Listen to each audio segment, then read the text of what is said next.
Welcome to Movement, Rhythm, and Conversation, the show where we delve into the profound impact of religion, spark provoking conversation, explore the world through an open-minded perspective. I'm your host, Tafari, here to bring you engaging discussions, eye-opening stories, and conversation that pulls no punches. Whether it's faith, culture, creativity, or real-life experience, we keep it raw, honest, and unfiltered.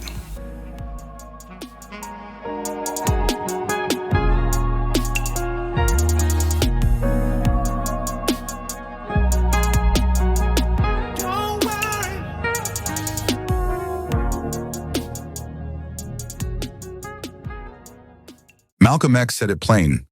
We must control the economy of our own community. Why are white-owned banks, stores, and businesses dominating Black neighborhoods when Black entrepreneurs are locked out of theirs? If we keep spending our dollars outside our community, we make other neighborhoods rich while ours stay poor. Even when we spend locally, that money leaves by sundown. Malcolm called it a vice. We're trapped. Black nationalism means economic power.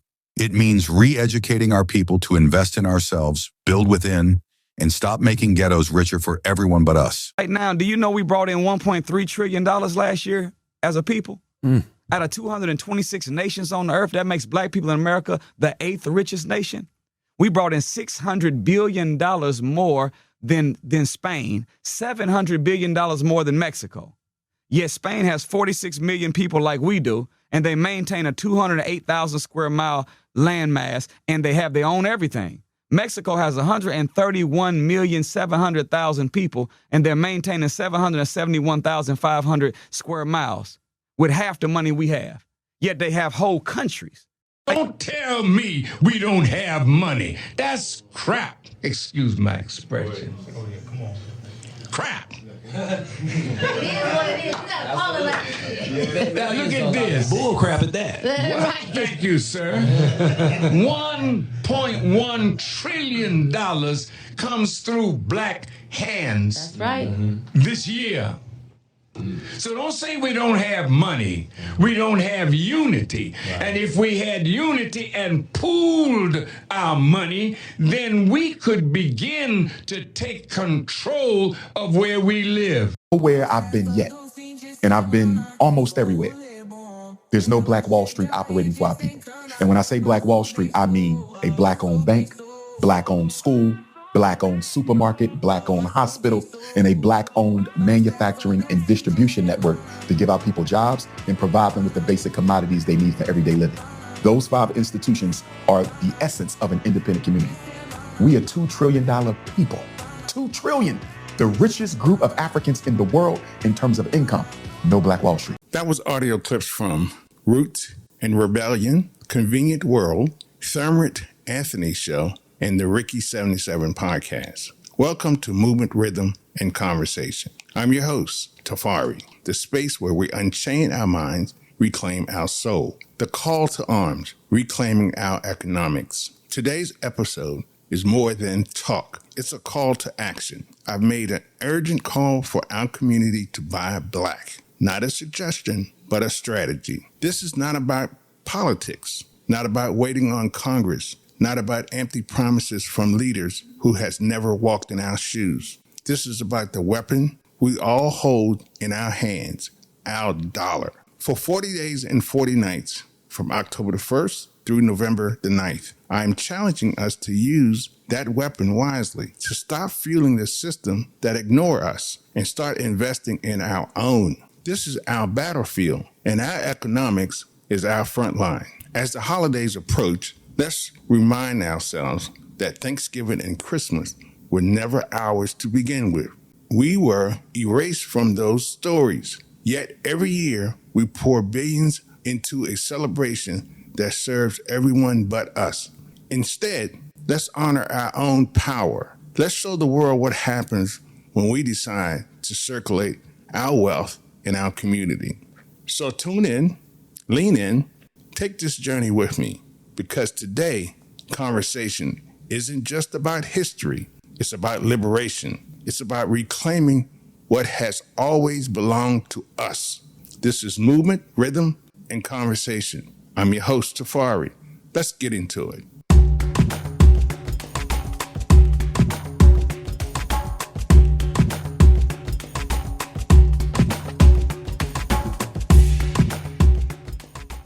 There comes a time in every generation when the people must choose a weapon. For some, that weapon has been the ballot. For others, it has been the protest signs. For me, as a man who carry a weapon into battle as a soldier, I understand the gravity of a true call to arms. But today, I am not asking my people to pick up rifles or blades.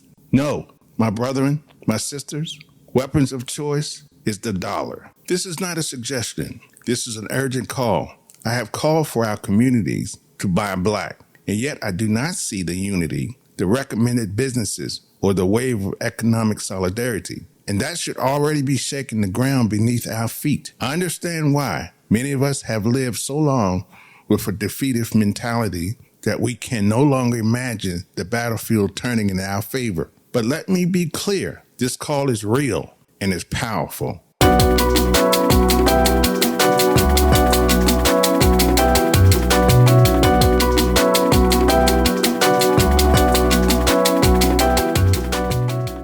Let's talk about our spending power and our battlefield. We have the spending power to disrupt their entire economic system.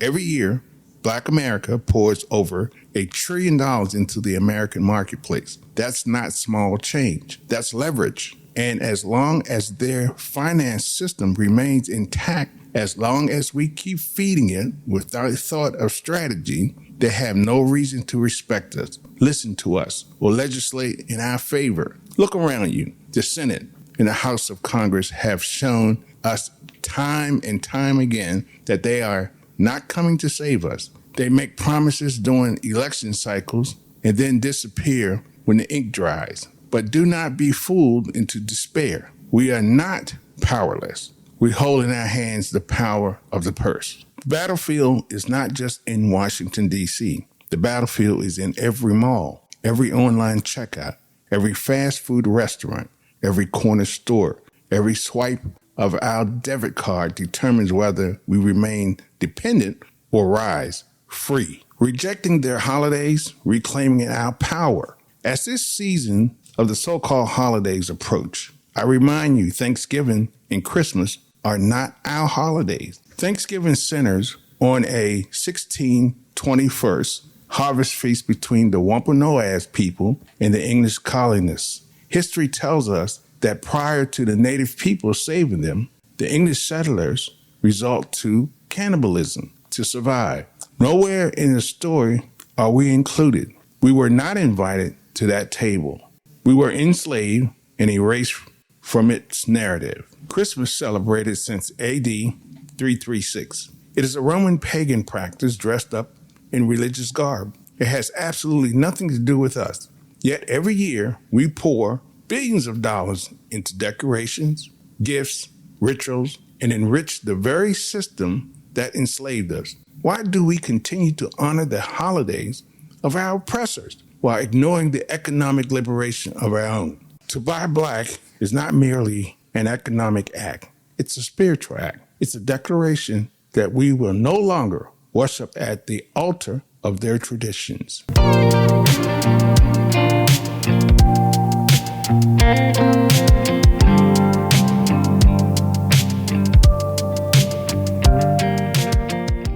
"40 days and 40 nights of liberation. I'm calling on you, my people, to stand with me from October the 1st through November the 9th. 40 days and 40 nights. This is our collective fast from the enemy's table and our feast at our own.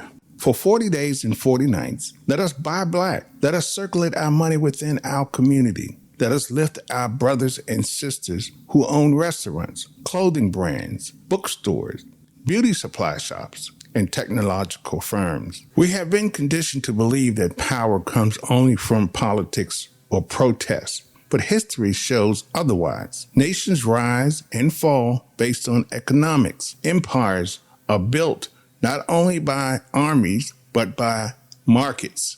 And we too must reclaim our place by mastering the weapon of economics.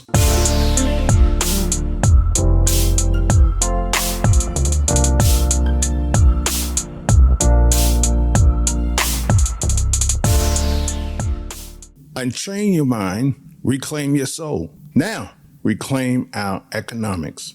This call is not about convenience. It's about survival. It's about declaring that we will no longer beg for scraps from tables not meant for us. It's about teaching our children that liberation is not found in the streets, but in the choices we make at the register. We must unchain our mind from the belief that others will save us. We must reclaim our souls from the false gods of consumerism and pagan traditions. And we must reclaim our economics as people ready to build, protect, and thrive on our own terms.